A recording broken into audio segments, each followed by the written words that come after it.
Before the implementation of CAR, the conversations around students were more focused on behavior, and again, a constant imputation of students basically being the problem. But since we've actually implemented CAR, there's now organization, there's structure, there's constant revision of the curriculum. Teachers are also discussing with each other what is best research-based practice from one to another in their PLCs, their professional learning communities. They're looking at the alignment of the SLOs to the standards. They're looking for the alignment of the assessment to the standards, the alignment of the rubric to the standards. And this is where the teachers now can say, this is how we do it here at Grace Will Day Junior High School.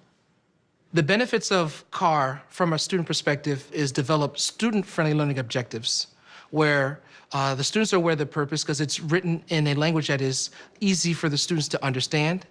So they're aware of the purpose as well as the expectation.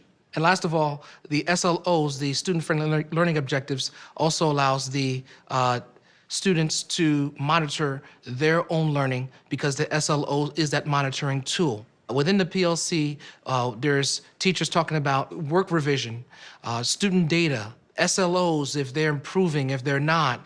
Teachers are able to see how students are performing from pre-assessment throughout the SLOs in the unit, all the way to the summative assessment or the unit assessment, discussing why, how, if it's not occurring. They're discussing about reteaching, reassessing, and there's a constant, again, evolution in the teachers' practice because they're doing it together as a team, and ultimately also very open to discussing these where it did not occur in the past.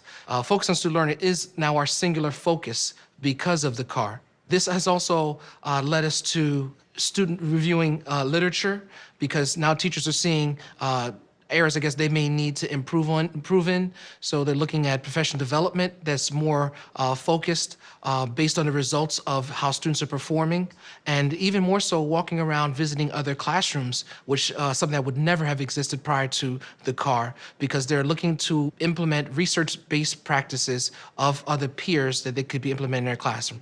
The teachers are developing as teacher leaders. So if one teacher has become an expert in an area, staff members actually visiting the classroom, and they go into that teacher for assistance, and everyone's totally open to it. So it's helped us really become a family. It's transformed our entire climate. It's a framework, it's a mindset. It's not a whole score form model that dictates to you what you should do. It's really driving the conversations of teachers to improve their own practice to ultimately impact student learning. Some of the leadership skills that I needed are effective communication. So teachers and educators are clear about what is going on as you go through the process. Conviction, people may not fully follow through or follow you in implementing CAR through the process, through the framework to change educators' practice. I would look for you to be encouraging to your staff. It's going to get difficult through certain times. However, they need you to be encouraging and be empathetic, because it is an arduous process, but it is a truly beneficial process for both teachers and for students, and ultimately for the school. And again, thought-provoking, so it's not to answer every type of question, but drive questions so teachers can answer questions on their own.